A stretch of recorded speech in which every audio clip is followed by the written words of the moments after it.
Hey there, I'm Steve, and welcome to Jamson Entertainment. Welcome to the conversation. Just before we get started, there are many ways you can help. You can like and subscribe so you never miss a conversation. But most importantly, please share this video. Get the word out there's a community we can talk about all things that we love. Today on Throwback Thursday, we're looking at Awakenings, starring Robert De Niro, Robin Williams, Julie Kavner, Ruth Nelson, John Hurd, and Penelope Ann Miller. Obviously, this is among the movies I picked that I feel is wholesome. It's been a few years since I've seen this movie, and I forgot how much of a heartbreak this movie is. I remembered AMC Theaters has this self-advertisement with Nicole Kidman, and one of the lines she says, "Somehow heartbreak feels good in a place like this." Now, I watch this at home, but I think the sentiment can carry on from the theater to home. This movie certainly does, because I was 5 years old when this movie came out. I would not have grasped it at all. I probably would have found it very boring. I think I caught this movie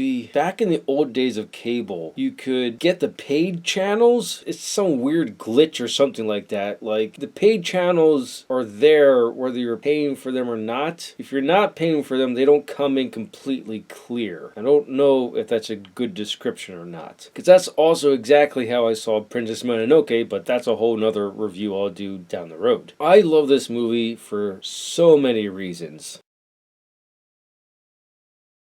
I first thought to myself when I started watching it again, this is within my top 5 favorite movies, which is saying a lot for me. The thought came back to me and I questioned it, but I only questioned it for like a half a second. No, this movie is within my top 5 favorite movies. I think the biggest reason why I love this movie so much, I love watching actors step out of their comfort zone. This came out in 1990. I can't say with 100% certainty, but I'm pretty sure that by 1990, Robert De Niro was mostly known for playing tough guys, and Robin Williams was mostly known for comedic roles. This one definitely shows their acting chops. So the story is about this man named Leonard. As a boy, he suffered from encephalitis, which is a potentially life-threatening condition caused by inflation of the brain caused by an infection or an autoimmune response. Basically, what happened to him is he eventually slowed down and he would have moments of being absolutely still to at one point when he was 20 he went completely catatonic, which means the lights are on but nobody's home. Because of that, he was put into a mental institution. One thing I forgot to preference this with, this is based on a true story. I don't know how accurate the movie is to the real story. Now, the other character this movie is based on is Dr. Sayer. When we're first introduced to him, he is showing up to the mental institution for a job, and he's under the impression that he would be in research there because that's his background. But the job application was to work with patients. They say in an interview more or less that he hasn't been with a patient since medical school, but his job goes from treating patients to also doing research. And because of his research background, he starts noticing something about each of the patients. One day he's working and a new patient comes in. What happens, he's typing up some paperwork and the patient's glasses fall off and she catches them. At very first, he doesn't notice that because she's slumped over, and then he notices that in her hand are her glasses. You can see the wheels start turning in his head. And the movie is just filled with these little moments that just build on top of each other. And through his treatment and research with these patients, discovers a drug that's called L-Dopa. It was designed for Parkinson patients. Dr. Sayer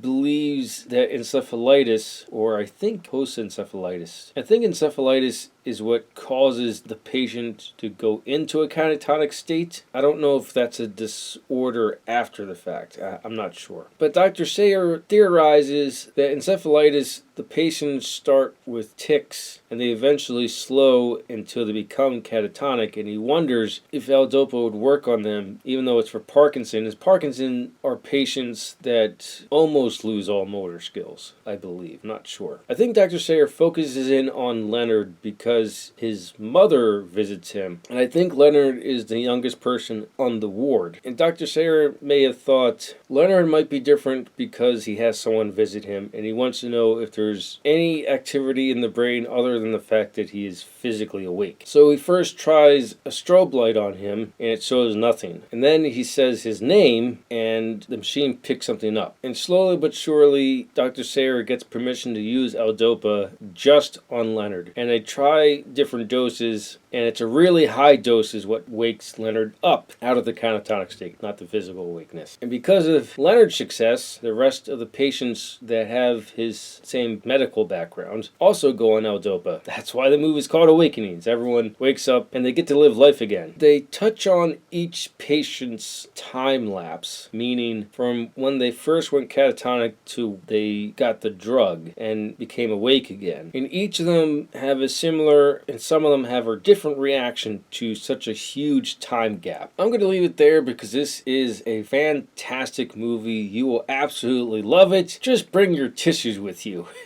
And I most certainly recommend that you get it on Blu-ray. Those are my thoughts on Awakenings. Let me know your thoughts in the comments below. Thank you for watching and live your imagination.